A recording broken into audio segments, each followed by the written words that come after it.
আজকে আমরা নবীর গোলামি করি না, আল্লাহর গোলামি করি না। আজকে নবীর গোলামি করলে, আল্লাহর গোলামি করলে আজকে সারা পৃথিবীর মানুষ, পৃথিবীর যন্ত্র, পৃথিবীর আপনার প্রত্যেকটা জিনিস আমাদের কথা মতো চলবে। কিন্তু আমরা আল্লাহর গোলামি বাদ দিয়েছি, নবীর গোলামি বাদ দিয়েছি, আল্লাহর ওলির গোলামি বাদ দিয়েছি, ইসলামের গোলামি বাদ দিয়েছি। আজকে এমএলএ মন্ত্রীর গোলামি করতে আরম্ভ করেছি। এই জন্য নেতা মন্ত্রীর কাছে ছুটতে হয় যে কোনো কারণের জন্য, সাহায্যের জন্য। কিন্তু আমার আল্লাহকে যদি রাজি কইরা দি, সমস্ত কিছুই তো আল্লাহর, তখন কারো কাছে যাইতে হবে না।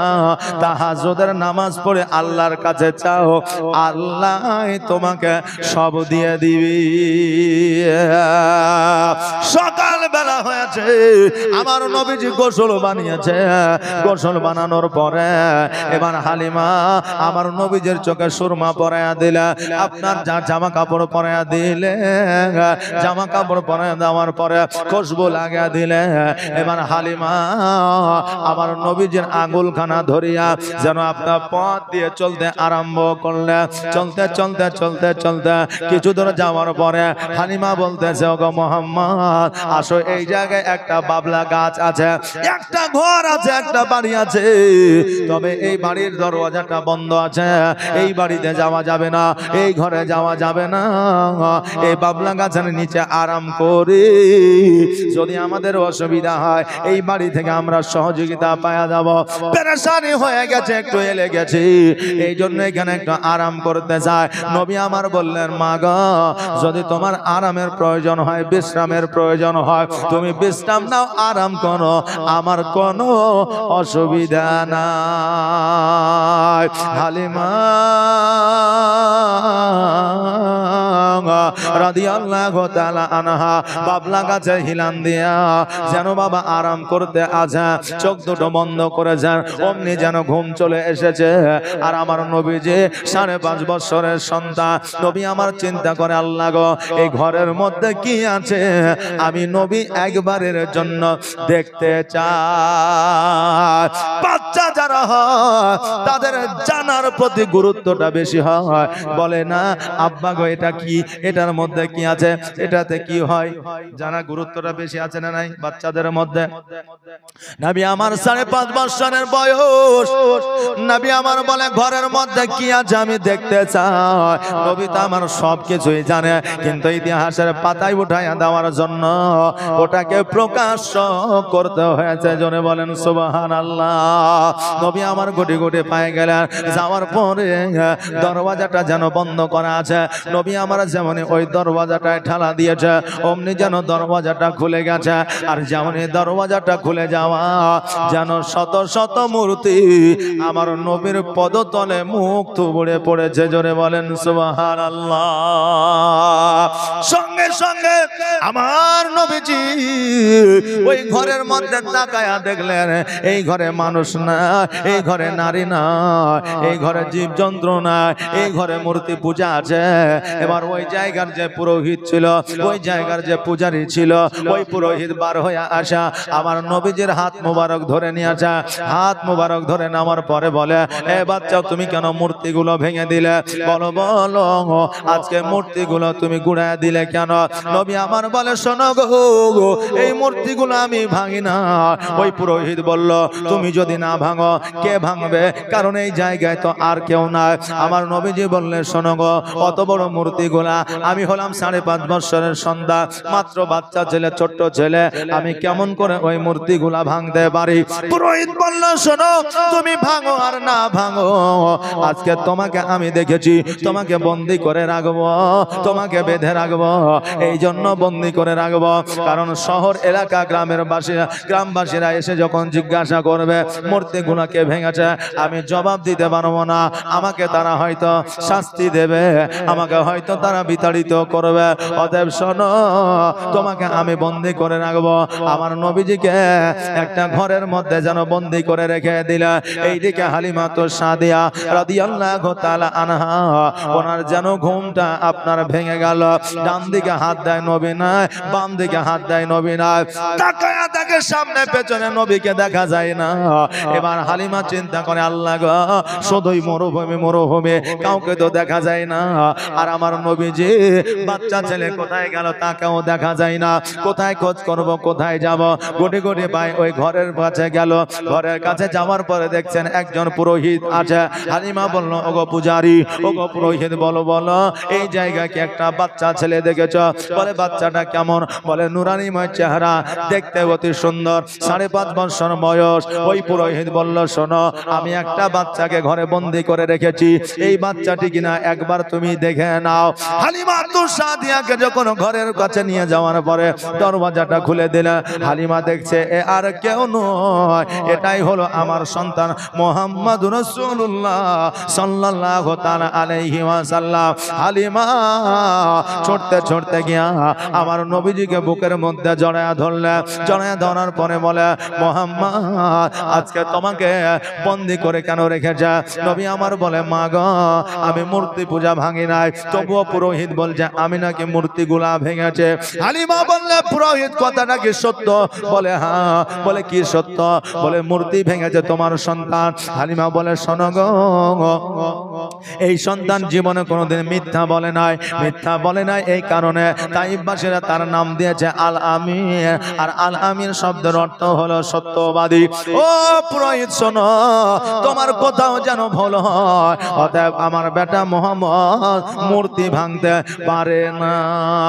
পুরোহিত বলল, না না না, এই মূর্তিগুলা ভেঙেছে। বলে, ও গো পুরোহিত, মূর্তি ভাঙুক আর না ভাঙুক, বাচ্চাটাকে তুমি দয়া করে ছেড়ে দাও। পুরোহিত বলল, না না, ছাড়া যাবে না। হালিমা 2 চোখের পানি ছেড়ে দিয়ে বলল, পুরোহিত গো, ও গো পূজারী, শোনে নাও, শোনে নাও, আজকে এই বাচ্চাটিকে যদি ছেড়ে না দাও, আমি মক্কা নগরে আব্দুল মুত্তালিবকে জবাব দিতে পারবো না। পুরোহিত বলল, কি নাম বললে? বলে, নামটা হলো আব্দুল মুত্তালিব। বলে, আব্দুল মুত্তালিব আবার কার নাম? বলে, কাবা ঘরের মুতাওয়াল্লির নাম। বলে, কাবা ঘরের মুতাওয়াল্লির সঙ্গে এর কি সম্পর্ক আছে? বলে, এ মুহাম্মাদের দাদু হলো আব্দুল মুত্তালিব। এবার পুরোহিত বলল, হালিমা রে, তবে কি এর মায়ের নাম আমিনা? বলে, হ্যাঁ। বলে, এর বাপের নাম কি আব্দুল্লাহ? বলে, হ্যাঁ। বলে, কি বানি হাসিম গোত্রের বংশের মানুষ? বলে, হ্যাঁ। বলে, হালিমা শোনো, তবে কি তুমি লালন পালন করার জন্য নিয়ে এসেছ? বলে, হ্যাঁ, আমি লালন পালন করার জন্য নিয়ে এসেছি। বলে, এর জগতের নাম হলো মুহাম্মদ, আসমানি নাম হলো আহমদ। হালিমা বলল, হ্যাঁ গো। পুরোহিত সঙ্গে সঙ্গে আমার নবীজির পদতলে পড়ে গেল। পদতলে পড়ে যাওয়ার পরে বলে, ইয়া রাসূলুল্লাহ, ইয়া হাবিবাল্লাহ, নবী গো, আপনি দয়া করে আমাকে ক্ষমা করে দেন, আমার দ্বারা বড় ভুল হয়ে গেছে। হালিমা বলল, কি ব্যাপার বুঝি না।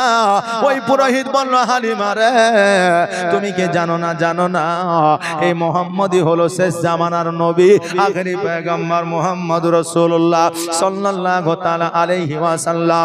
এর মধ্যে আল্লাহ একে আল্লাহ নবী করে পাঠিয়েছে, ইসলামের প্রচার প্রসার করবে। বলে, তুমি কি করে জানলে? বলে, আমি তাওরাত ইনজিল জবুরে পড়েছিলাম, আর পড়ার পরে আমি এটাও দেখেছিলাম এই জায়গায় নবীজি আসবে আর মূর্তি পূজাগুলো ভেঙে যাবে। আমি আসলে এই জায়গায় পূজা করার জন্য আসি নাই, আমি আসলে এই জায়গায় এসেছি নবীর সঙ্গে সাক্ষাৎ করার জন্য। জোরে বলেন সুবহানাল্লাহ। ওরে হালিমা, আজকে যখন নবীকে পেয়েছি, আজকে সুযোগ আমি ছাড়বো না। আমার নবীজিকে বললেন, ইয়া রাসূলুল্লাহ, আপনি যখন নবুয়ত প্রাপ্ত হবেন, আপনি যখন ইসলামের প্রচার ও প্রসার করবেন, ততদিন হয়তো আমি বাঁচবো না। অতএব আমি বেঈমান হয়ে মারা যেতে চাই না, কাফের হয়ে মারা যেতে চাই না, বেধর্মিক হয়ে মারা যেতে চাই না। আজকে আপনি আমাকে কালমা পড়ে আনেন, আমি এখনই কালমা পড়ে মুসলমান হয়ে যেতে চাই। যায়। ও বাবাজি ভাইরা, আমাদের মধ্যে কিছু মুসলমান আছে যারা বলে 40 বছরের নবী নবুয়ত প্রাপ্ত হয়ে যায়, যারা বলে 24 বছরের নবী হয়ে যায়, 40 বছর পরে ইসলামের প্রচার ও প্রসার করেছে। না না না, আমার নবী যে আউয়ালেও নবী ছিলেন, আখেরেও নবী ছিলেন, কিয়ামত পর্যন্ত থাকবেন। জোরে বলেন সুবহানাল্লাহ। ওই নবী বাচ্চা থেকে ইসলামের প্রচার প্রসার করেছে, শুধুমাত্র 40 বছর পরে আমার নবীজি প্রকাশ করেছেন। জোরে বলেন সুবহানাল্লাহ। 40 বছর পরে আমার নবী প্রকাশ করেছেন। আচ্ছা বলেন, আমি তো 2012 সালে মাওলানা পাস করেছি, আপনারা কেউ জানতেন? আমাকে চিনতেন না। আজকে আপনাদের কাছে এসেছি, আর আমি যদি বলি যে আমি 2012 সালে মাওলানা কমপ্লিট করেছি, আর আপনি যদি বলেন হ্যাঁ আপনি তো কাল থেকে জীবনী করছেন, মানে কাল থেকে আপনি মৌলবি হয়েছেন, তাহলে কথাটা কতটুকু বাস্তব হবে? আর আমি যদি বলি 2012-তে আমি আলেম পাস করেছি, আপনারা বিশ্বাস করবেন? কারণ যে 2012 সালে মাওলানা পাস করেছে, তার কারণ হলো তার বয়স দেখে বোঝা যাচ্ছে, নাকি বলেন? বয়সের সঙ্গে অনেক কিছু অনুমান করা যায়। তো নবী আমার আউয়ালে নবী ছিলেন, কিন্তু 40 বছর পরে নবী আমার প্রকাশ করেছেন সারা পৃথিবীর মধ্যে। জোরে বলেন সুবহানাল্লাহ। ওই নবীজি সঙ্গে সঙ্গে ওই পূজারীকে তওবা পড়ালেন, ইস্তেগফার পড়ালেন। ইস্তেগফার পড়ানোর পরে আমার নবীজি যেন কালেমা তাইয়্যিব পড়ায়া নিলেন, লা ইলাহা ইল্লাল্লাহ, লা ইলাহা ইল্লাল্লাহ। তোমার মতো এত ভালো, তোমার মতো এত ভালো কেউ তো আমায় বাসে না, তাই তো নবী আমি তোমার দিওয়ানা, তাই তো রাসূল আমি তোমার দিওয়ানা। তোমার মতো এত ভালো, তোমার মতো এত ভালো কেউ তো আমায় বাসে না, তাই তো নবী আমি তোমার দিওয়ানা। ও কি শুনেছি কিতাবের লেখা, নবী ছাড়াই আমার জীবন ফাঁকা গো। ও কি শুনেছি কিতাবের লেখা,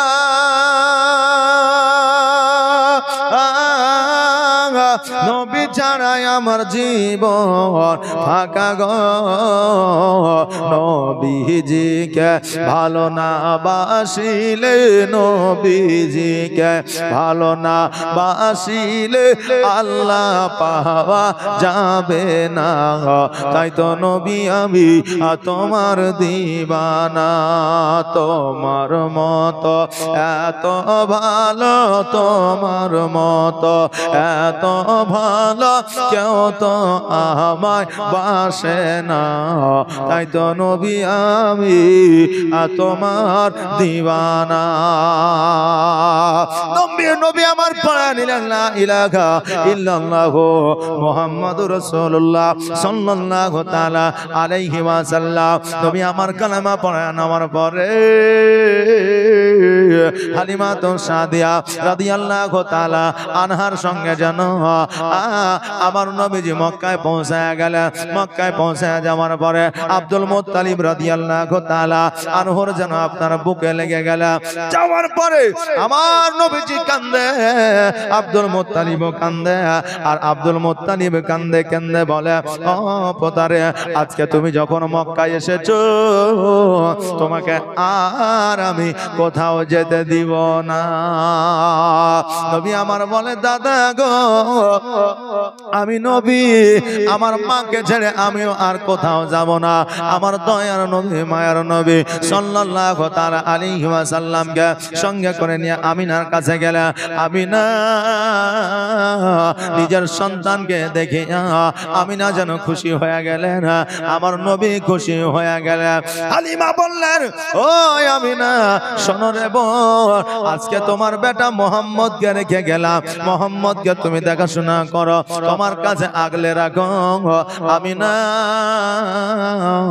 আর যদি প্রয়োজন হয়, যদি দরকার হয় না, আমি না আমাকে ডাক দিয়ে একবার বলে দেবে, আমি নবীকে নিয়ে গিয়ে পুনরায় আমি লালন পালন করে দেব। শুধু সীমিত সময়ের জন্য নয়, কিয়ামত পর্যন্ত যদি আমার নবীকে লালন পালন করতে হয়, আমি তবু আমার নবীকে লালন পালন করব। জোরে বলেন সুবহানাল্লাহ। আমি না বললেন হালিমারে আমার নবীজিকে আমার কাছে রেখে যাও, কারণ হইল আমি নবীকে আর কোথাও পাঠাতে চাই না, আমার নবীকে আমার কাজ ছাড়া আর করাতে চাই না। এবার তুমি বাড়ির দিকে যাও, নবী আমার কাছে থাকবে। হালিমা তো সাদিয়া রাদিয়াল্লাহু তাআলা আনহা ওখান থেকে যেন আপনার বাড়ির দিকে রওনা দিলেন। নবী আমার মায়ের কাছে থাকলেন, দাদার কাছে থাকে। আমার নবীজি দাদা আব্দুল মুত্তালিবের সঙ্গে যেন খেলাধুলা করে। একদিন, 2 দিন, 3 দিন, 4 দিন, 5 দিন, 7 দিন যেন বাবা অতিবাহিত হয়ে গেল। নবী আমার বাইরে খেলাধুলা করতে আরম্ভ করলে। বাবাজি ভাইরা, বাচ্চারা বাইরে খেলাধুলা করে, আমার নবীজি এক জায়গায় দণ্ডায়মান হয়ে এক জায়গায় দাঁড়ায়া তাদের খেলাধুলা দেখে।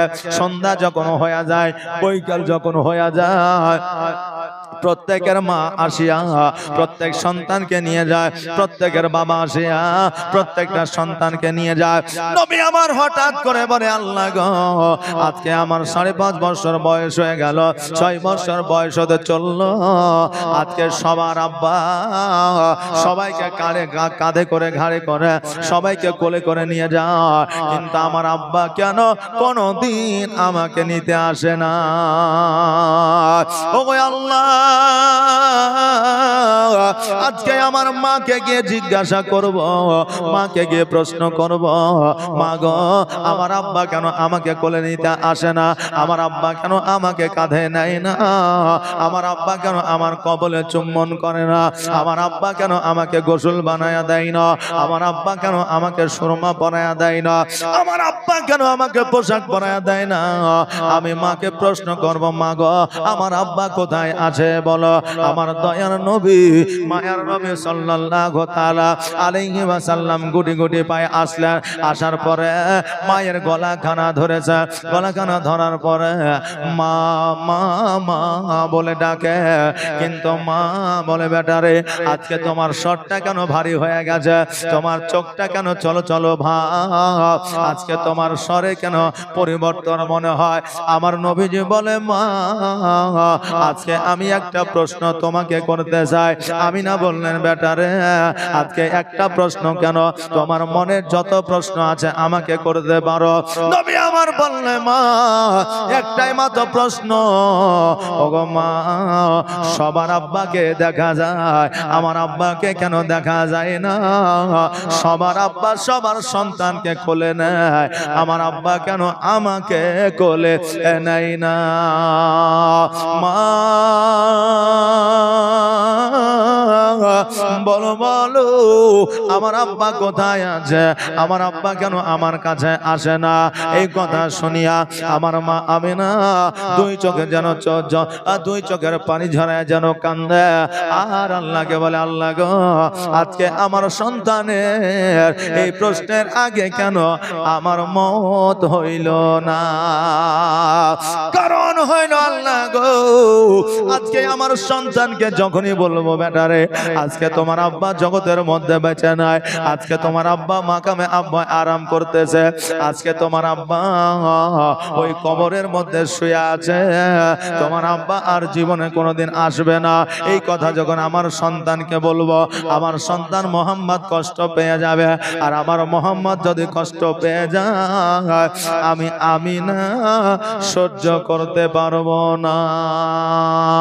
কারণ হইল রে বাবা কোন সন্তানের কষ্ট কোন মা সহ্য করতে পারে না।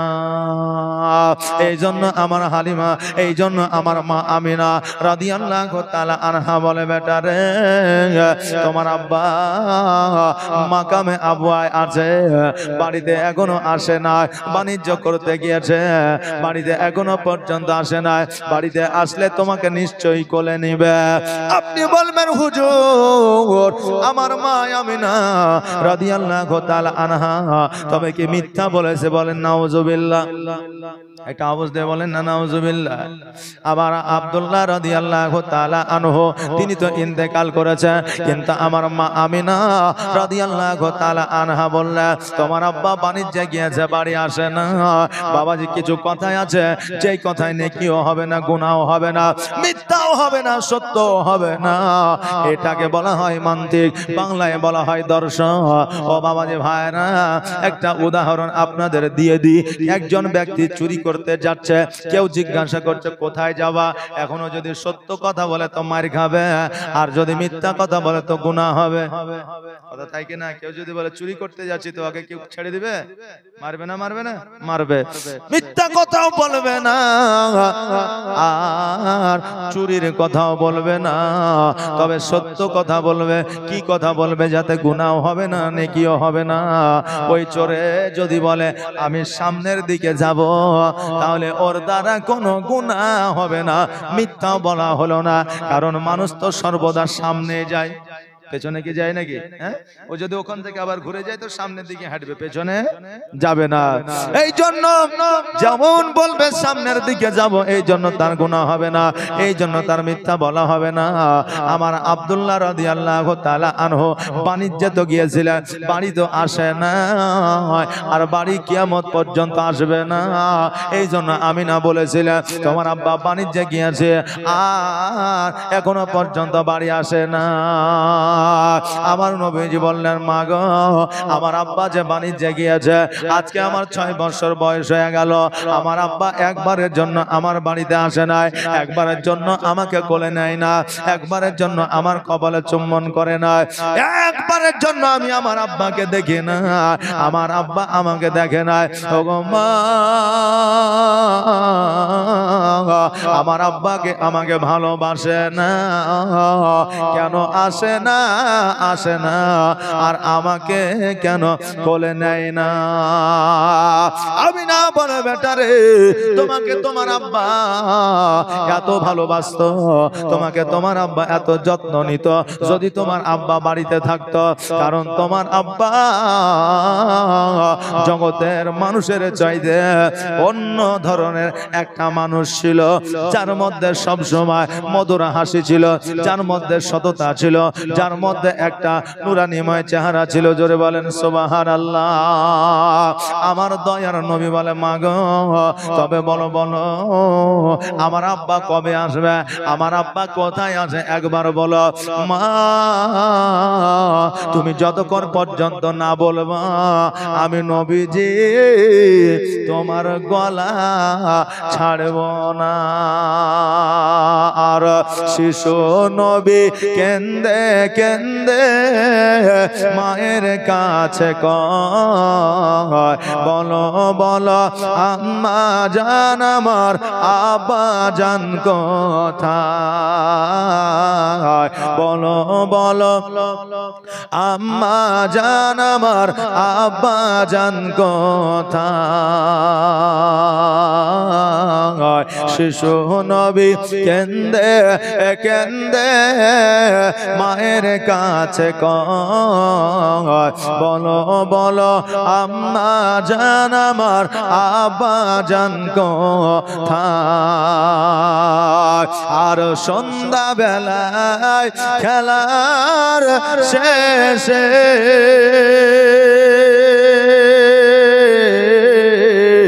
সব ছেলেদের পিতা এসে, আর সন্ধ্যা বেলায় খেলার শেষে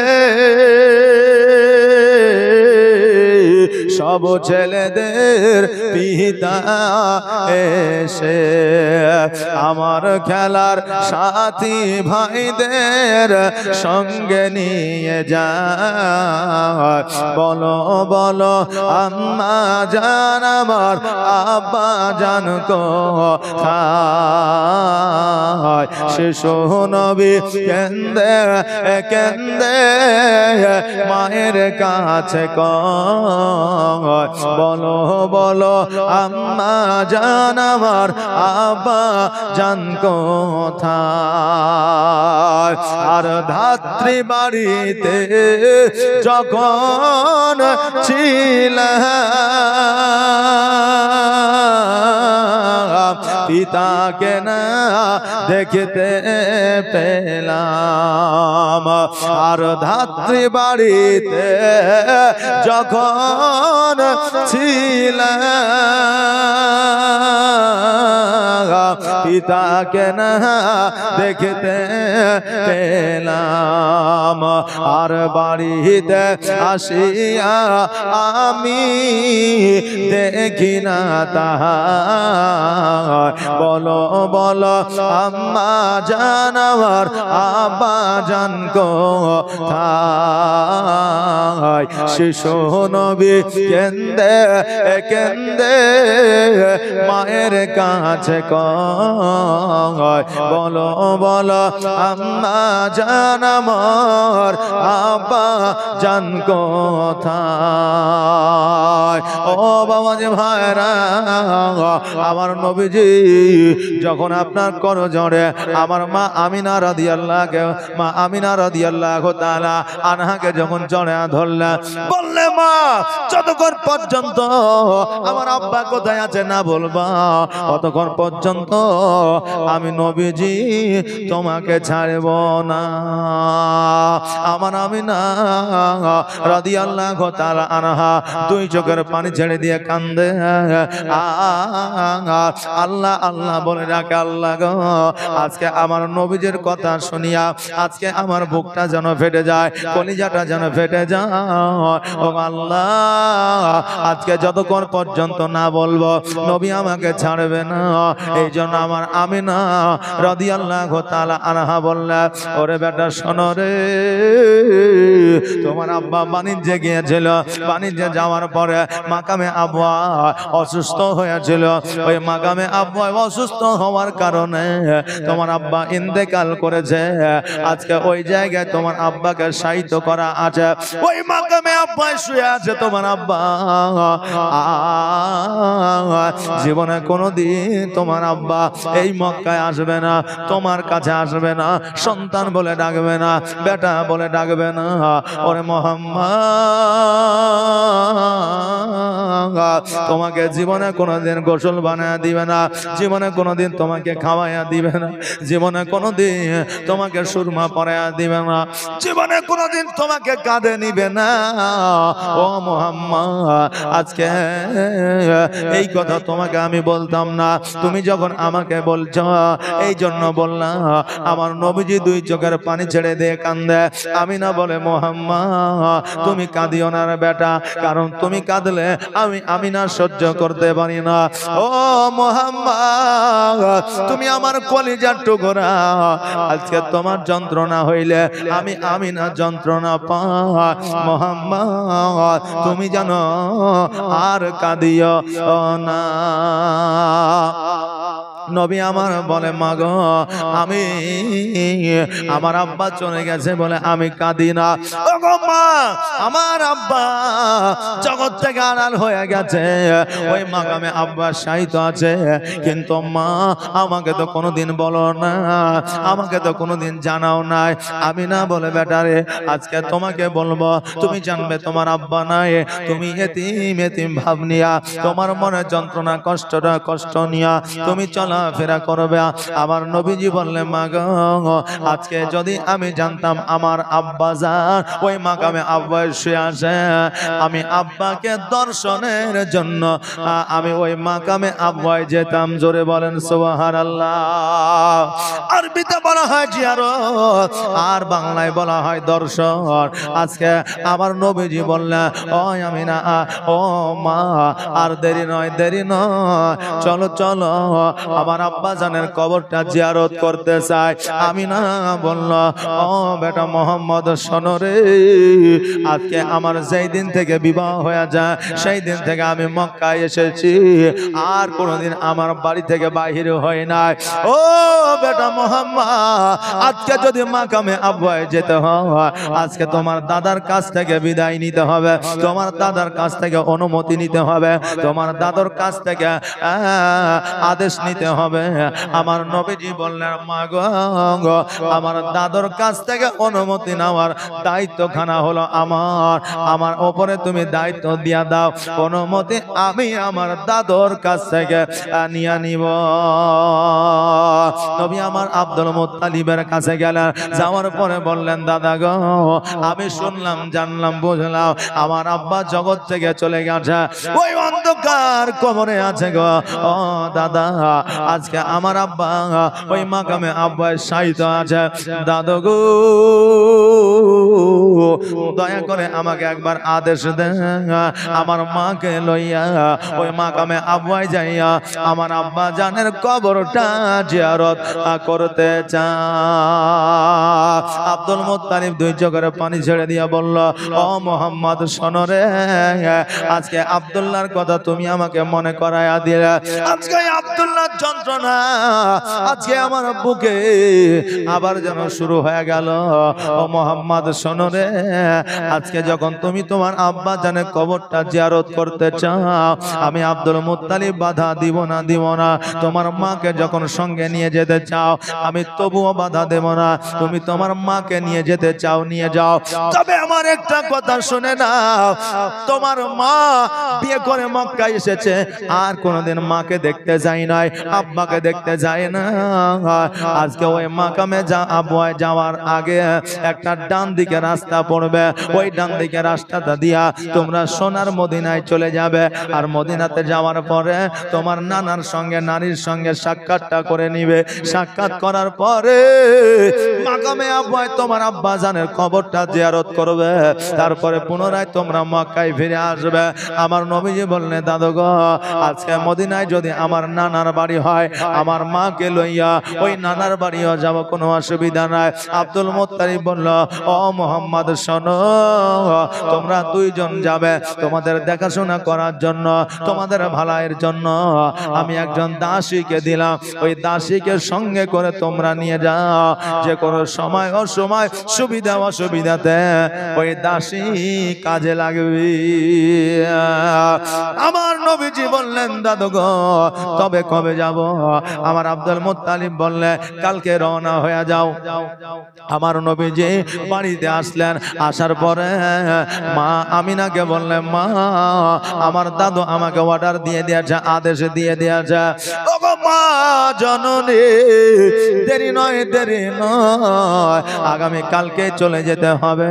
আমিনা বলল, বেটারে, তুমি যখন যাবে আমিও তখন যাব। পরের দিন সকালবেলা আমার দয়ার নবী, মায়ার নবী সাল্লাল্লাহু তাআলা আলাইহি ওয়াসাল্লাম মাকে লইয়া, সঙ্গে কিছু জামা কাপড় লইয়া, যেন আপনার ওট লইয়া দাসীকে সঙ্গে করে নিয়া যখন আপনার বার হয়ে গেল বাড়ি থেকে, অমনি যেন দেখতেছেন আব্দুল মুত্তালিব কাবা ঘরে হিলান দিয়া ডুকরে ডুকরে যেন কাঁদতেছে। আমিনা বলতেছে, ও আব্বাজান, আপনি যদি আমাকে বারণ করেন আমি যাব না, যাব না, তবে আপনি এইভাবে কান্না করিয়েন না। ও আব্বাজান, আপনি যদি এইভাবে কান্না করেন আমি আমিনা সহ্য করতে পারবো না। আব্বা গো, আপনি আর কাঁদিয়েন না। আব্দুল মুত্তালিব বলে, ও আমিনা, আমি তোমরা যাওয়ার জন্য কাঁদে না, আমি কাঁদি এই জন্য, আমি নবীকে অতি ভালোবাসি রে মা। আজকে নবীজিকে লইয়া যাই মা, না জানি কতদিন থাকবা, আমাকে নবীকে না দেখে থাকতে হবে, এই জন্য আমি কাঁদতেছি। ও আমিনা, শুনে নাও শুনে নাও, এক সপ্তাহ বেশি যেন করিও না। মদিনাতুল মুনাওয়ারা তোমার আব্বা জানের বাড়িতে একটু বেড়াইয়া মাকামে আবওয়া দিয়া তুমি পুনরায় মক্কায় ফিরে আসিও। আমিনা বললে আব্বা গো কথা দিলাম জীবনে কোনোদিন আপনার কথার অবাধ্য হয় নাই। আব্বা গো আমি মদিনায় যাব, মাকামে আবওয়ায় যাব, আমি অতি অবশ্যই এক সপ্তাহের মধ্যে আমার নবীকে লইয়া মক্কায় আসব। এই বলে যেন উটের পৃষ্ঠে চেপে গেলে আর উটের পৃষ্ঠে চেপে যাইয়া যেন মদিনার দিকে রওনা হয়ে গেলেন। আমার সোনার মদিনা, আমার প্রাণের মদিনা, আমার দয়ার মদিনা, আমার কলিজার মদিনা, যেই মদিনায় শুয়ে আছে, যেই মদিনায় শুয়ে আছেন হাবিবে রব্বানা, আমার জানের মদিনা, আমার প্রাণের মদিনা, আমার দয়ার মদিনা, আমার কলিজার মদিনা। কত হাজি হজ করিতে গেল মদিনাতে, কত হাজি হজ করিতে গেল মদিনাতে, তবুও মদিনা দেখে, তবুও মদিনা দেখে হাজিদের জান ভরে না। আমার জানের মদিনা, আমার প্রাণের মদিনা, আমার দয়ার মদিনা, আমার সোনার মদিনা, যেই মদিনায় শুয়ে আছেন হাবিবে রব্বানা, আমার জানের মদিনা, আমার প্রাণের মদিনা, আমার দয়ার মদিনা, আমার কলিজার মদিনা, যেই মদিনা আমার নবী থাকবে গো, ওই মদিনা মা নবীকে লইয়া হাজির হইল। যে জায়গায় আব্বা জানের বাড়ি ছিল, যেই জায়গায় আব্দুল ওয়াহাব জহরির ঘর ছিল, ওই জায়গায় লক্ষ্য করে দেখে ওই জায়গায় আব্দুল ওয়াহাব জহরির বাড়ি নাই। আমিনা চিন্তা করে আল্লাহ গো, এই জায়গায় আমার আব্বার বাড়ি ছিল, এই জায়গায় আমার মায়ের বাড়ি ছিল, এই জায়গায় কেন বাড়ি দেখা যায় না? ওই জায়গায় আমিনাকে দাঁড় হয়ে থাকতে দেখে অনেক মানুষ আপনার গচ্ছিত হয়ে গেল, দাঁড়াইয়া গেল। দাঁড়াইয়া যাওয়ার পরে বলে, বোন রে, ও মা আমিনা, বলো বলো আজকে তুমি এই জায়গায় কেন দাঁড়ায় আছো? কাকে খুঁজো, কাকে চাও বলো? আমার আমিনা রাদিয়াল্লাহু তাআলা আনহা বলে, এই জায়গায় আব্দুল ওয়াহাব জহরি নামক একজন বসবাস করত। আজকে কোন জায়গায় থাকে, কোথায় গেছে তোমরা কি বলতে পারবে? মদিনাবাসীরা বলল, শোনো, তুমি কে, কোথা থেকে এসেছো আমরা জানি না, তবে তুমি কে জানো না আব্দুল ওয়াহাব জহরি জগতের মধ্যে বেঁচে না? আমিনা দুই চোখের পানি ছেড়ে দিয়ে কান্দে, বলে ওই আব্দুল ওয়াহাব জহরির স্ত্রী ছিল, তার কি? বলে তার স্ত্রীও ইন্তেকাল করেছে। ইন্না লিল্লাহি ওয়া ইন্না ইলাইহি রাজিউন। আমিনা অঝর নয়নে কান্না করে। মদিনাবাসীরা বলে, শোনো গো, আজকে আব্দুল ওয়াহাব জহরির কেউ খোঁজ খবর নেয় না, আজকে তুমি খোঁজ খবর নিয়েছো, তুমি কান্না করছো কেন? কান্না করার কারণটা কি? ওই আব্দুল ওয়াহাব জহরি তোমার কে হয়? আমিনা ডাক দেয়া বলে, ও মদিনাবাসীরা, তোমরা শুনে নাও, শুনে নাও, আব্দুল ওয়াহাব জহরির একটা কন্যা ছিল, ওই কন্যাটির বিবাহ মক্কা নগরে হয়েছে, আর কোনদিন মদিনায় আসে না। আজকে মদিনায় আসিয়া যে খোঁজ নাই, যে খবর নাই, যার চোখ দিয়ে পানি ঝরে, সেই হলো আব্দুল ওয়াহাব জোহরীর কন্যা, যার নাম হলো আমিনা। সকলে বলল, এই আমিনা, তুমি কতদিন আগে এই মদিনা থেকে মক্কায় গিয়েছ, তোমার তো অনেক পরিবর্তন হয়েছে। আমিনা, আমরা তোমাকে চিনতে পারি না। আমিনা, বলো বলো তুমি কোথায় যাবে? আমার আমিনা রাদিয়াল্লাহু তাআলা আনহা বললেন, আমি তো আব্বার বাড়ি এসেছিলাম, আব্বার বাড়িতে থাকবো বলে আজকে আমার আব্বা না, আজকে আমার মাও নাই, আমি কোথায় থাকবো, কোথায় খাবো, কোথায় কি করব? এই জন্য মা কামে আবুয়া দিয়া আমি আবার পুনরায় বাড়ি চলে যেতে চাই। মদিনাবাসীরা বলল, আমিনা, তোমার আব্বা নাই তো কি হয়েছে, তোমার মা নাই তো কি হয়েছে, আমরা মদিনাবাসী আছি রে।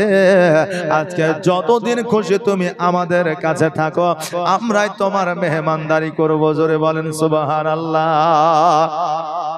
এখন আপনার গ্রাম থেকে যদি একজন মহিলার বিয়ে হয় আর ওর বাপ মা ভাই বোন যদি না থাকে, ওই মহিলা যদি জীবনে কোনোদিন আপনাদের গ্রামে আসে, আপনারা কি তাড়িয়ে দিবেন?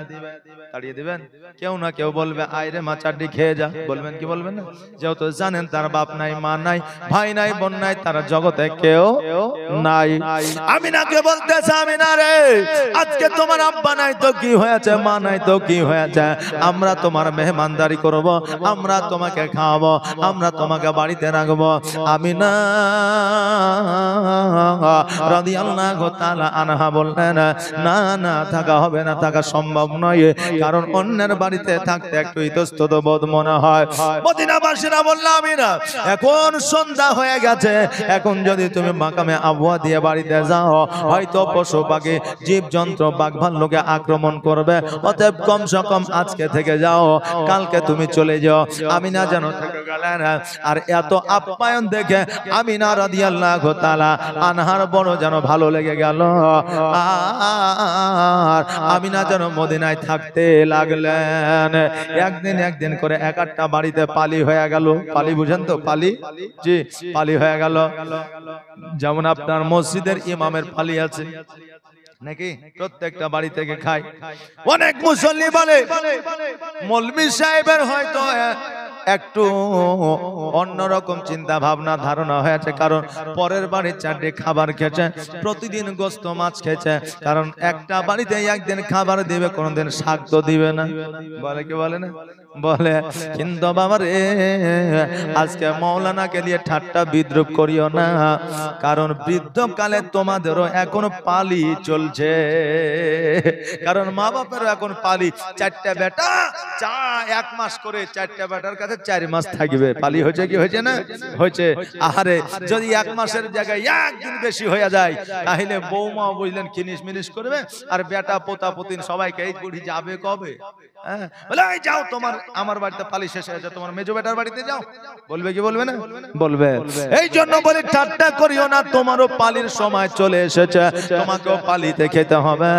ও বাবাজি ভাইরা আমার, আমিনা রাদিয়াল্লাহু তাআলা আনহা 1 2 3 4 5 দিন যখন কাটায়া দিলেন, দাসী ডাক দিয়া বলে, আমিনা আর দেরি করিও না, দেরি করিও না। আব্দুল মুত্তালিব বলেছে 7 দিনের যেন বেশি না হয়, আজকে 5 দিন অতিবাহিত হয়ে গেল। আমিনা বলল, ও দাসী শোনো রে, যদি 5 দিন অতিবাহিত হয়ে যায় আর দেরি করব না, জামা কাপড় গোছায় না, জামা কাপড় গোছায় নিলে আপনার উটের পৃষ্ঠে চেপে গেলেন। মদিনার মানুষেরা একত্রিত হইল। আমিনাকে বলল, আমিনা তুমি কি আর থাকবে না? আমিনা বলল, না না না, আর থাকা হবে না, যদি থাকি গো আমার মুহাম্মদকে তার দাদু দেখতে পাবে না, আর দেখতে যদি না পায় আমার ভালো লাগবে না। আর আমি বলেছি 7 দিনের দিন মুহাম্মদকে নিয়ে আসবো, আর সঠিক সময় যদি না পৌঁছায় আমার ওয়াদা খিলাফ হয়ে যাবে। জোরে বলেন সুবহানাল্লাহ। মদিনাবাসীরা বলল, আমিনা তোমার জন্য মদিনার মদিনার দুয়ার সর্বদা সর্বক্ষণ খোলা, তুমি যখন খুশি মদিনায় আসতে পারো। এই জন্য মদিনার মানুষেরা দেখবেন তাদের মনটা একটু নরম, আর মক্কার মানুষের মনটা একটু কড়া। যারা হজ করতে গিয়েছে সোনার মদিনায় যারা গিয়েছে তারা বলতে পারবে মদিনার মানুষেরা একটু সচ্ছল, মদিনার মানুষেরা একটু ভালো, মদিনার মানুষেরা নবীর প্রতি একটু মহব্বত বেশি। ও আমার বাবাজি ভাইরা, আমিনা রাদিয়াল্লাহু তাআলা আনহা যেন আপনার উটের পৃষ্ঠে চেপে সামনের দিকে যেন আগাতে আরম্ভ করলে, এবার একবার পেছনের দিকে তাকায়, একবার সামনের দিকে তাকায়, একবার পেছনে তাকায়, একবার সামনের দিকে তাকায়। মদিনাবাসীরা তাকায় তাকায় আমিনাকে দেখে, আর আমার আমিনা মদিনাবাসীকে দেখে, আর আমিনা বলতে থাকে, মদিনা রে, আজকে আমি মদিনায় আসলাম, তোমাকে দেখলাম, আগামী পরে আসতে পারবো কিনা এর কোনো গ্যারান্টি না। ও মদিনা শোনো রে, আমার লাল যদি কোনোদিন আসে, আমার লালকে তুমি বরণ করে নিও। জোরে বলেন সুবহানাল্লাহ। আমিনা বারবার বারবার ওই মদিনার দিকে তাকায়া দেখে, কেননা মানুষ জীবনে তিনটা জিনিস ভুলতে পারে না। কয়টা বললাম? কয়টা? তিনটা জিনিস ভুলতে পারে না। কি কি? এক নম্বর হলো মওতকে ভুলতে পারে না, মরতে হবে এটা জানে। দ্বিতীয় নম্বর হলো নিজের মা বাবাকে ভুলতে পারে না। যতই টাকা পয়সা ওয়ালা হয়ে যাক, কোটিপতি হয়ে যাক, মাকে দেখো কার না দেখো, বাপকে না দেখো কার না দেখো, ওই বাপ মাকে যতদিন সন্তান বাঁচবে ভুলবে না। তৃতীয় নম্বর হলো যে জায়গায় জন্মগ্রহণ করেছে ওই জন্মস্থান ভুলতে পারে না। জোরে বলেন সুবহানাল্লাহ। এই তিনটা জিনিস মানুষ জীবনে ভুলতে পারে না। আমিনা রাদিয়াল্লাহু তাআলা আনহা ওই মদিনার দিকে তাকায়া যেন চোখের পানি ঝরায়া ঝরায়া বলতেছে, আমার সোনার মদিনা, প্রাণের মদিনা, জানের মদিনা, দিলের মদিনা, সব ভুলিব কিন্তু তোমায় ভুলতে পারি না, সব ভুলিব কিন্তু তোমায় ভুলতে পারি না। ভুলিনি ভুলব না, ভুলতে পারি না, ভুলিনি ভুলব না, ভুলতে পারি না, সব ভুলিব কিন্তু তোমায় ভুলতে পারি না। আমার সোনার মদিনায়, আমার জানের মদিনায়, আমার দিলের মদিনা, সব ভুলিব কিন্তু তোমায় ভুলতে পারি না, সব ভুলিব কিন্তু তোমায় ভুলতে পারি না। ইয়াসিব নামে তুমি ছিলে অলক্ষণের দেশ, বড়ই মারা তোক যে ছিল তোমার পরিবেশ। ইয়াসরিব নামে তুমি ছিলে অলক্ষণের দেশ, বড়ই মারা তোক যে ছিল তোমার পরিবেশ। ইয়াসরিব নামে তুমি ছিলে অলক্ষণের দেশ, বড়ই মারা তোক যে ছিল তোমার পরিবেশ। নবীর ছোঁয়া লেগে তুমি সোনার মদিনা, নবীর ছোঁয়া লেগে তুমি সোনার মদিনা, সব ভুলিব কিন্তু তোমায় ভুলতে পারি না, সব ভুলিব কিন্তু তোমায় ভুলতে পারি না। আমার সোনার মদিনায়, আমার দয়ার মদিনায়, আমার জানের মদিনা, সব ভুলিব কিন্তু তোমায় ভুলতে পারি না।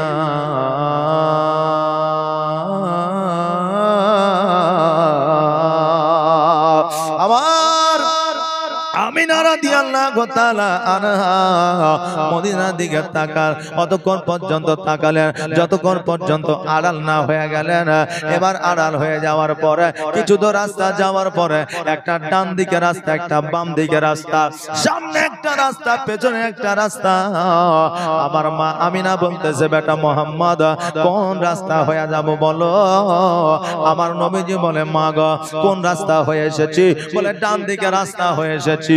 আমার নবীজি বলে, মা এবার বাম দিকে রাস্তা হয়ে চলো, কারণ বাম দিকে রাস্তা হয়ে গেলে আমার আব্বার সঙ্গে সাক্ষাৎ হবে, আমার আব্বার কবরটা জিয়ারত হবে, মাকামে আবুয়া পাওয়া যাবে।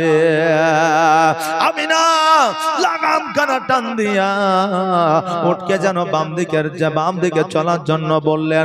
এবার বাম দিকে চলতে আরম্ভ করলো। কিছু দূর যাওয়ার পরে দেখা যায় ওই মাকামে আবুয়া আমিনা রাদিয়াল্লাহু তাআলা আনহা আমার নবীজিকে ওই মাকামে আবুয়ায় নামালে, দাসী নামলে। এবার দাসী নামার পরে আমিনা যেন উটের পৃষ্ঠে থেকে জমিনে যেমন পা দিয়েছে, মাটিতে যেমন পা দিয়েছে, অমনি যেন বাবা কোথা থেকে যেন উড়ে জ্বর চলে আসলো। এত জ্বর, এত জ্বর, আমিনা পুরো শরীরটা যেন ব্যথায় ব্যথিত হয়ে গেল। আমিনা যেন চলতে পারে না, আমিনা যেন দাঁড়াতে পারে না। আমার আমিনা ডাক দিয়া বলে, মোহাম্মদ, ও বেটা মোহাম্মদ শোনো রে, আজকে আমি এই জায়গায় বসে যাও, আমি যাব না। ওই দেখো তোমার আব্বা জানের কবরটা দেখা যায়, তোমার আব্বা জানের কবরটা তুমি জিয়ারত করে আসো।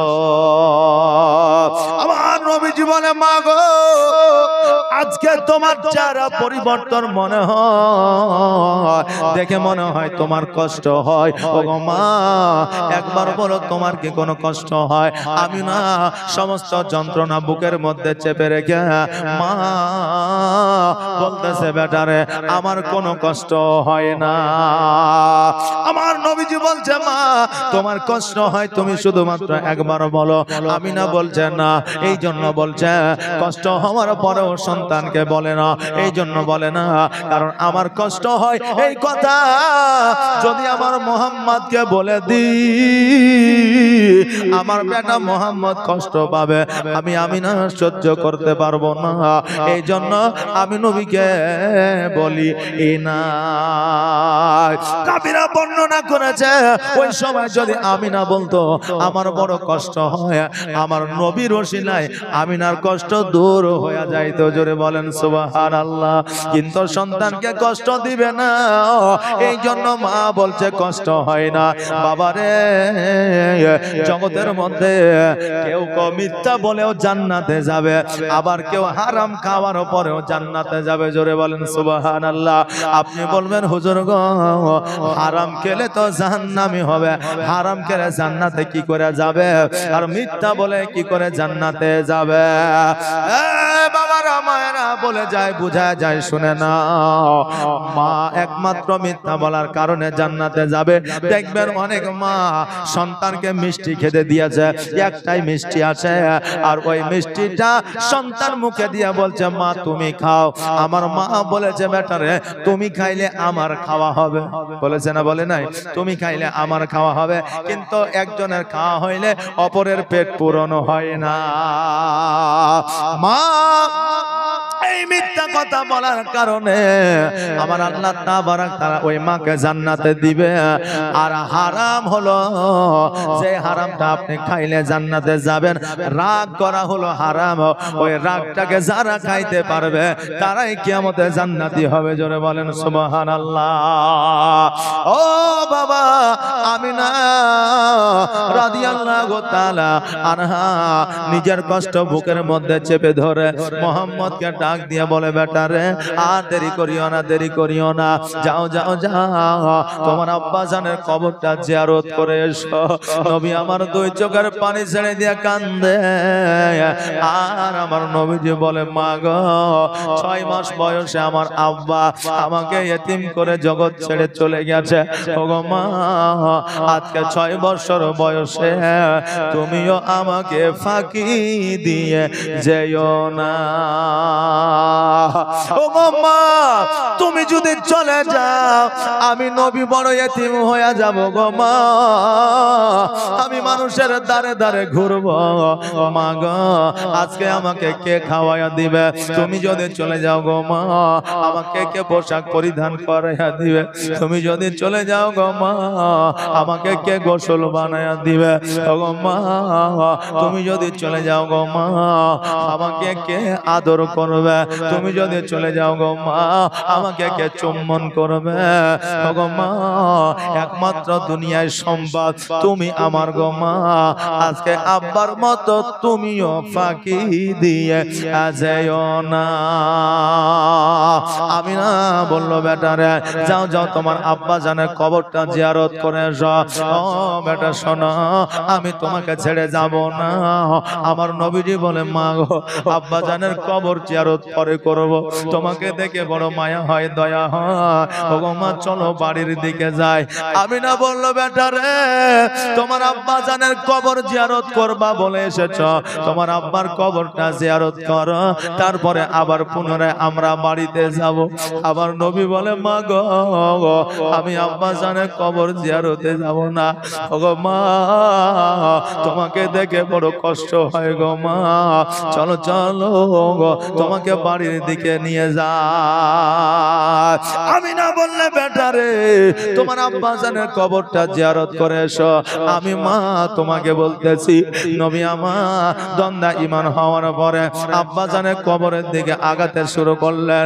একবার মায়ের দিকে তাকায়, একবার আব্বার কবরের দিকে তাকায়, একবার মায়ের দিকে তাকায়, একবার আব্বার কবরের দিকে তাকায়। নবী আমার আব্বা জানের কাছে যাইয়া সালাম দিলেন। সালাম দেওয়ার পরে আব্বার সঙ্গে যেন কথাবার্তা বলতে আছে। এইদিকে আল্লাহ তাবারাক তাআলা ডাক দিয়ে বলে, ওরে ইসরাইল, আর দেরি করিও না, দেরি করিও না, জলদি করে চলে যাও। ওই দেখো আমার হাবিবের মা ওই মাকামে আবওয়া আরাম করতেছে। আমার মাকামে আবওয়া থেকে আমার হাবিবের মায়ের জানটাকে তুমি কবজ করে নিয়ে আসো। হযরত ইসরাইল আলাইহিস সালাম বলে, আল্লাহ 6 মাস বয়সে আমার নবীজির আব্বার জানটাকে নিয়ে এসেছি, 6 বছর বয়সে আমার নবীর মায়ের জানটাকে নিয়ে আসবো। আল্লাহ গো, আমার নবী তো জগতে এতিম হয়ে যাবে, মানুষের দ্বারে দ্বারে ঘুরবে, কেউ খেয়েছে না খায়নি খবর নিবে না। ও গো আল্লাহ, আজকে আমার নবীকে কেমন করে এতিম করতে পারি? আমার আল্লাহ ডাক দিয়া বলে, ইসরাইল রে, আমি আল্লাহ যেটা জানি তুমি সেটা জানো না। তোমাকে যে কর্ম দিয়েছি তুমি সে কর্ম যুক্ত হয়ে যাও। ও ইসরাইল, আর দেরি করিও না, জলদি করে যাও। হযরতে ইসরাইল আলাইহিস সালাম জগতের মধ্যে আসলেন। আসার পরে আমার আমিনা রাদিয়াল্লাহু তাআলা আনহার সম্মুখে দাঁড়ায়া গেলেন। আমিনা জানতে পারলেন, বুঝতে পারলেন আমিনা আর জগতের মধ্যে থাকবে না। দাসীকে ডাক দিয়া বললেন, ও দাসী শোনরে, আমি আর থাকবো না, জগৎ থেকে বিদায় নিয়ে নেব, আমি ওই কবরে চলে যাব, আমি এই জগৎ ছেড়ে পর জগৎ গমন করব। দাসী শোন, আমার বেটা মুহাম্মদের জগতে আর কেউ রইল না, মা নাই রে, আব্বা নাই রে, জগতের আর কেউ না, মাথার উপরে সূর্যকে ছায়া করবে এইরকম কেউ থাকলো না, খাবার খেয়েছে না খাইনি এই খোঁজ নেওয়ার মতো কেউ থাকলো না, আমার নবীজিকে গোসল বানাইয়া দেবে এইরকম কেউ থাকলো না। ও দাসী শোন, আমার বেটা দাদা আব্দুল মুত্তালিব আছে, আমার বেটাকে দয়া করে ওই আব্দুল মুত্তালিবের কাছে তুমি পৌঁছায়া দিও। দাসী বলল, আমিনা তুমি চিন্তা করিও না, চিন্তা করিও না, আমার মধ্যে যতক্ষণ প্রাণ আছে জান আছে ততক্ষণ পর্যন্ত আমি মোহাম্মদকে আব্দুল মুত্তালিবের কাছে পৌঁছায়া দিব। ইসরাইল আলাইহিস সালাম বলে আমিনা, আমার আল্লাহ তাবারক তাআলা ডাক দিয়েছে, আমার আল্লাহর ডাকে তুমি কি সাড়া দিছ? আমার আমিনা বলতেছে শোনো রে, আজকে আমার বেটা মোহাম্মদ আব্বা তার আব্বার জানের কবরগাহের মধ্যে আছে, আমি এই জায়গায় আছি, জানটা যদি কবজ করতে হয় তুমি এখনই কবজ করে না, কারণ হইল আমার নবী যদি চলে আসে তুমি আমার জান কবজ করতে পারবে না, আর আমার নবী যদি চলে আসে আমিও যাব না। হযরত ইসরাইল আলাইহিস সালাম সঙ্গে সঙ্গে আমার আমিনা রাদিয়াল্লাহু তাআলা আনহার জানটাকে কবজ করে নিয়ে ঊর্ধ্বগমনে যেন চলে গেল। আমার নবীজি আব্বা জানের কবর জিয়ারত যেন কমপ্লিট করলে, ও বাবাজি বাবা, ও বাবাজি ভাইরা, মধ্যখানে একটা কথা বলে যায়, আজকে কিছু বাতিল ফেরকার মানুষ আছে যারা বলছে কবর জিয়ারত করা যাবে না, বলছে কি বলছে না কবর জিয়ারত করা যাবে না, বলছে একটা কথা মনে রেখে দেন, জীবনে অনেক জীবনী শুনেছেন, এরা কি জীবনে পড়ে নাই তো দেখেও কিনা শুনেও কিনা, আমার নবী নিজেই আব্বা জানের কবর জিয়ারত করেছে, আর আমরা উম্মতি হইয়া কেন কবর জিয়ারত করতে পারি না?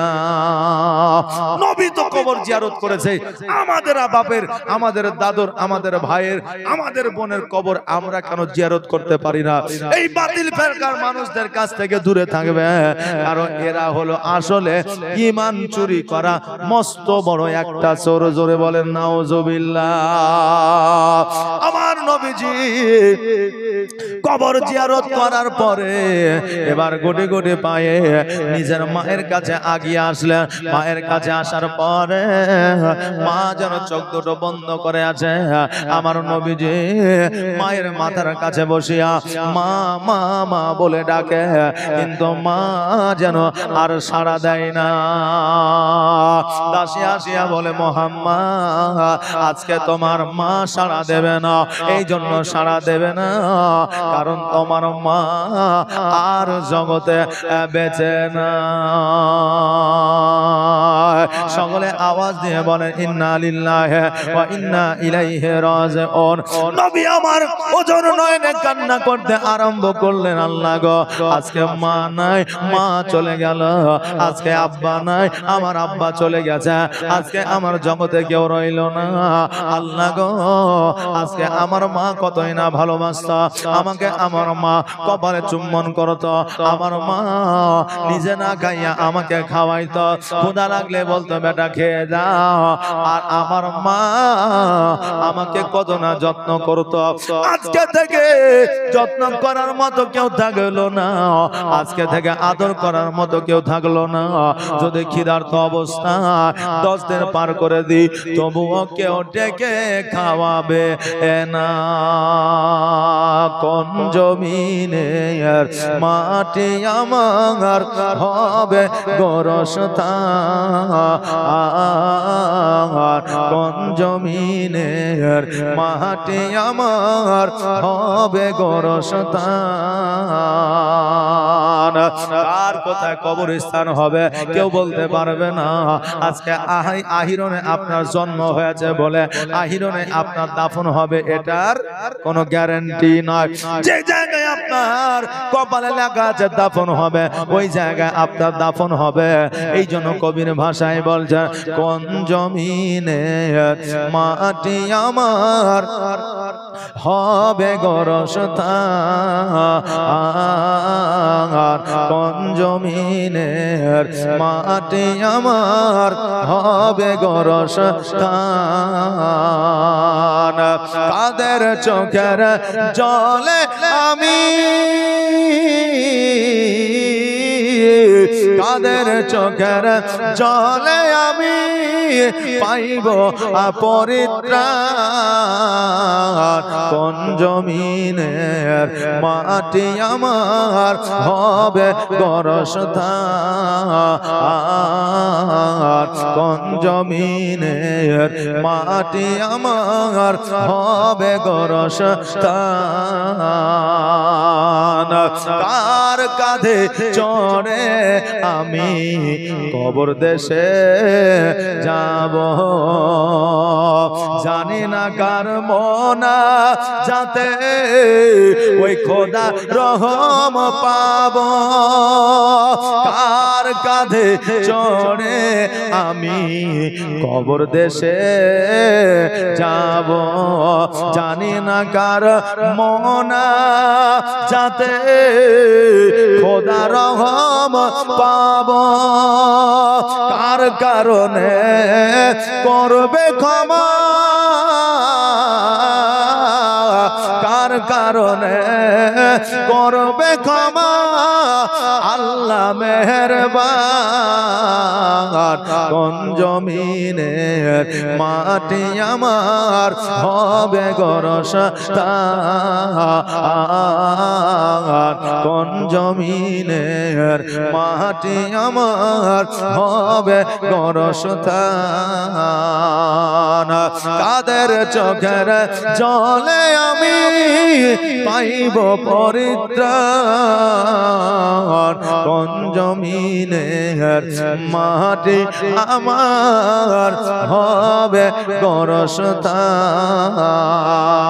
আল্লাহুম্মা সাল্লাল্লাহু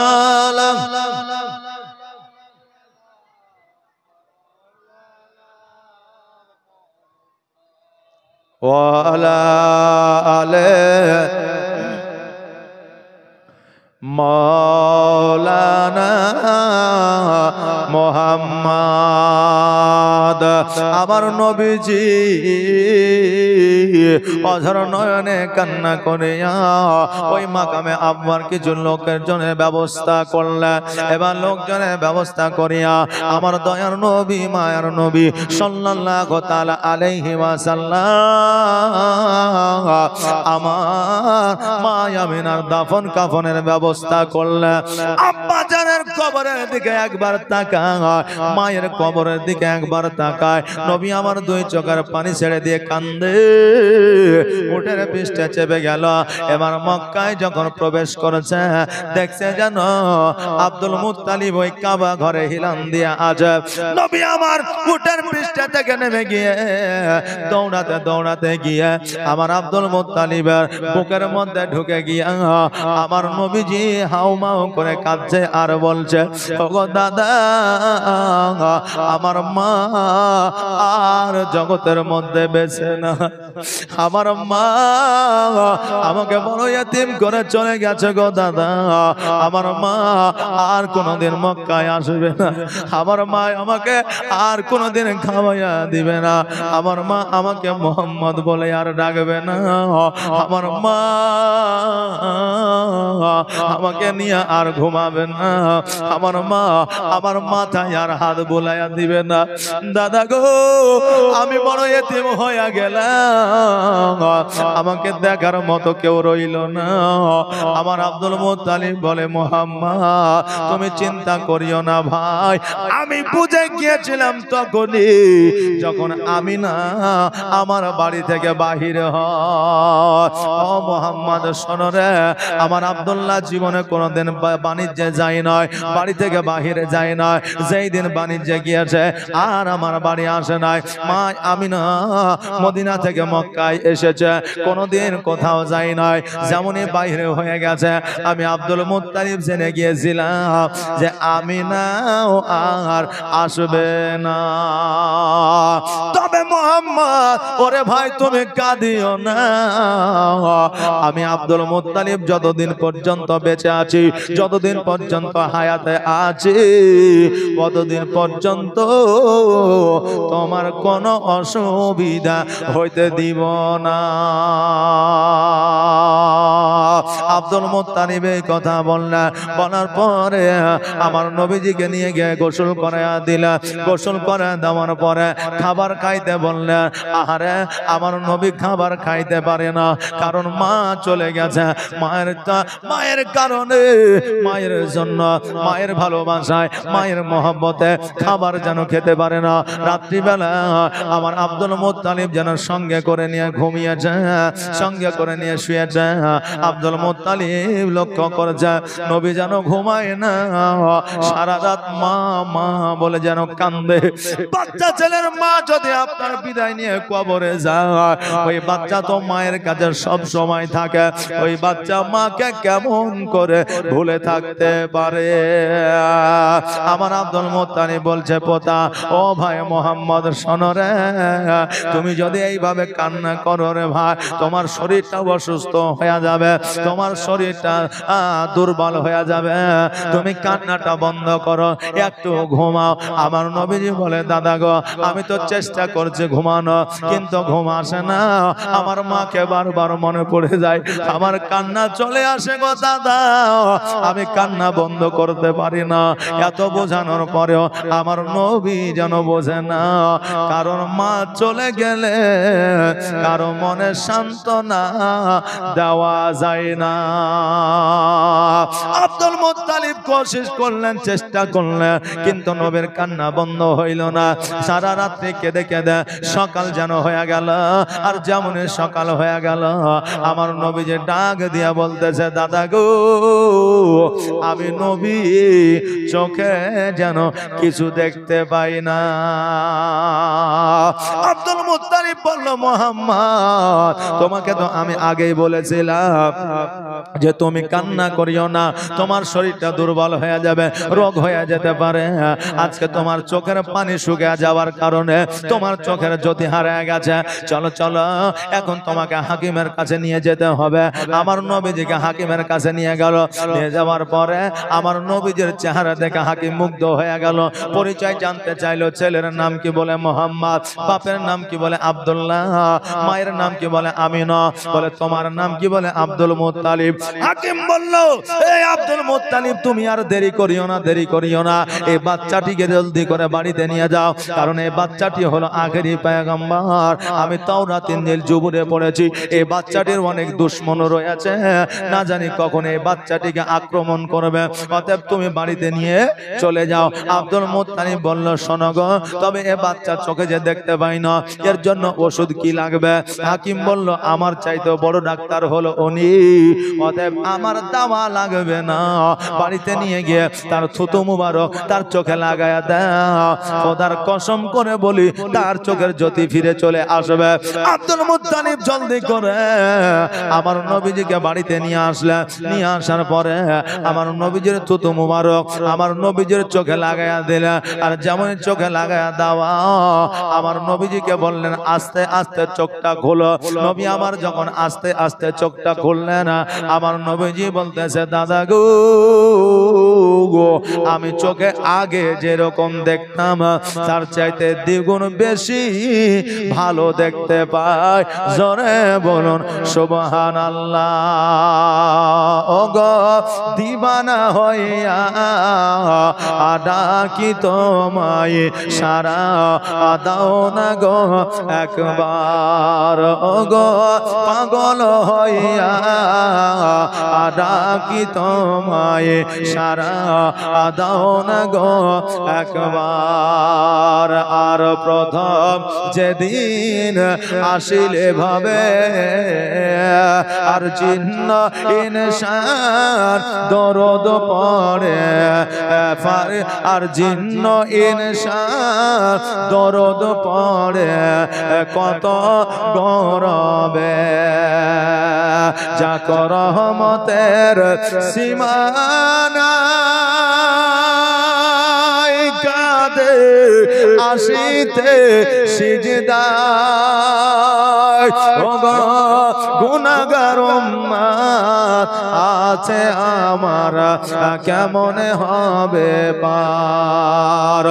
ওগো দিবানা হইয়া ডাকি তোমায় সারা দাও না গো একবার গো পাগল হইয়া ডাকি তোমায় সারা দাও না গো একবার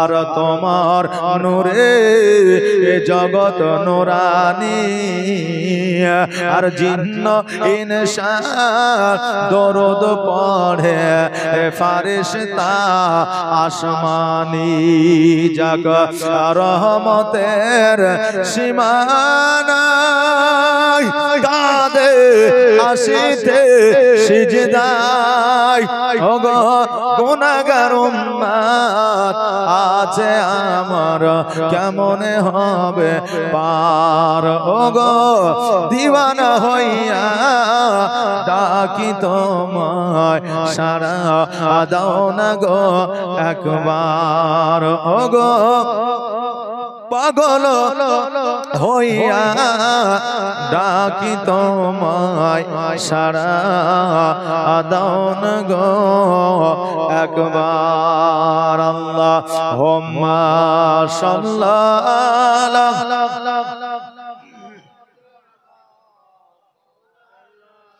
মুহাম্মাদ ওয়ালা আলে মৌলানা মুহাম্মদ। বাবাজি ভাইরা গো, আমার নবী পাক সাল্লাল্লাহু তাআলা আলাইহি ওয়াসাল্লাম নিজের থুতু মুবারকের বরকতে নিজের চোখের জ্যোতি ফিরে পেলেন। জোরে বলেন সুবহানাল্লাহ। আজকে বাবাজি ভাইরা এই বাচ্চা বাচ্চা ছেলেগুলোকে আপনার মসজিদে পাঠাবেন, মসজিদে পাঠানোর পরে কিছু ইসলামিক জ্ঞান ইসলামিক শিক্ষা নেওয়া করাবেন। কারণ হইল এই ইসলামিক জ্ঞান যদি না থাকে একদিন আপনাদের অপমানিত লজ্জিত হতে হতে পারে। কেন? কারণ দেখবেন এক যুবক বুঝেন নতুন বিয়ে করেছে, নতুন বিয়ে করার পরে শ্বশুর বাড়ি গিয়েছে, সেই দিন কিন্তু আবার শুক্রবার, মানে কালকে আগামী কালকে শুক্রবার নাকি বলে, তো এই শুক্রবারের দিন জুম্মা কে কে পড়তে যাবেন একবার হাত উঠান তো। এই মাত্র 2-4 জন, বাকি গুলা যাবে না নাকি? সুবহানাল্লাহ। আল্লাহ যেন সকলকে যাওয়ার তৌফিক দান করে, সকল বলেন আমিন। আমরা যেন সকলে যেতে পারি, বলেন ইনশাআল্লাহ। একটা আওয়াজ দিয়ে বলেন ইনশাআল্লাহ। তো জামাই বুঝলেন এই শুক্রবারের দিন বুঝলেন গেছে 8 মোংলা করতে। 8 মোংলা বুঝেন যে 8 মোংলা করতে গেছে। এবার বুঝলেন জুম্মাতে আজান হয়েছে, জুম্মার আজান আর জোহরের আজান ফজরের আজান হয়। এখন বর্তমানে বুঝলেন যে আজান হয়, এই আজান শুনে মানুষ বিরক্ত হয়ে যায়। কারণ আজানে কোনো লাভ ঠিক নাই, আজানে কেরাত নাই, আজানের ঢং ঠিক নাই। তার কারণ হচ্ছে জুয়ানেরা তো আজান দেয় না, কারণ জুয়ানেরা তো মসজিদই যায় না। যার দাঁত নাই, বুড়া হয়ে গেছে, শেষ বয়সে রিটায়ার্ডের টাকা পাওয়ার বদলে আপনার মসজিদ ভাতা পেয়েছে, ওর আজান আবার কেমন হবে? যেমন উ তেমন আজান হবে নাকি বলেন? হ্যাঁ, যেমন ও তেমনি আজান হবে। আজান যদি সঠিক ও সুন্দর হয় তো এই আজানের ওসিলায় আল্লাহ তাবারক তাআলা কিয়ামতের দিন তার মাথাটাকে উঁচু বানিয়ে দিবে। জোরে বলেন সুবহানাল্লাহ। বাবা, তাই যুবকদের বলবো আজান দেওয়া শিখো, মসজিদে যাও, আজানটা দাও। কারণ আজান দিলে অফুরন্ত নেকি, যার কোনো হিসাব নাই। জিবরাইল আলাইহিস সালামকে জিজ্ঞাসা করছে যে আচ্ছা বলো তো, আকাশ থেকে যে বৃষ্টির ফোঁটা পড়ে ওই বৃষ্টির ফোঁটাকে তুমি গুনতে পারো? বলে শোনো, জগতে যাবতীয় যাহা কিছু আছে আমি সব কিছু গুনতে পারি, এমনকি বৃষ্টির ফোঁটা গুনে দিতে পারি। কিন্তু বান্দা যখন আজান কর্ণপাত করে, যখন ওই আজানের শব্দের অর্থ শুনে, যখন আজানের আপনার জবাব দেয়, আমি জিবরাইল আলাইহিস সালাম ওই জবাব দেওয়ার যে নেকি আল্লাহ দেয়, ওই নেকির গণনা একমাত্র আমি জিবরাইল করতে পারি না। জোরে বলেন সুবহানাল্লাহ। আমি গণনা করতে পারি না। তাহলে আমরা যদি আজান কর্ণপাত দিয়ে শুনি তাহলে আমাদের নেকি কতটা হবে? মসজিদে আজান হতে হবে সুমধুর কণ্ঠে, আল্লাহু আকবার, আল্লাহু আকবার, আল্লাহু আকবার, আল্লাহু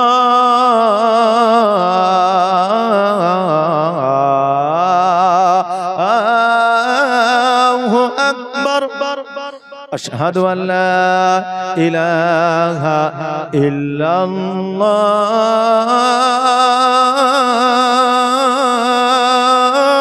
ইল্লাল্লাহ আশহাদু আল্লা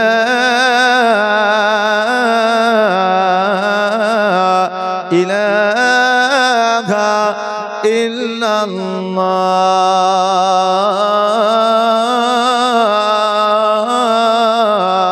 ইল্লাল্লাহ আশহাদু আন্না মুহাম্মাদার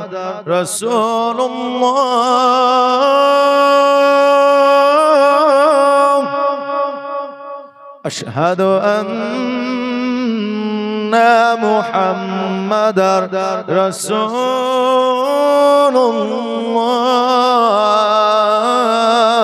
রাসূলুল্লাহ হাইয়া আলাস সালাম হাইয়া আলাস সালাম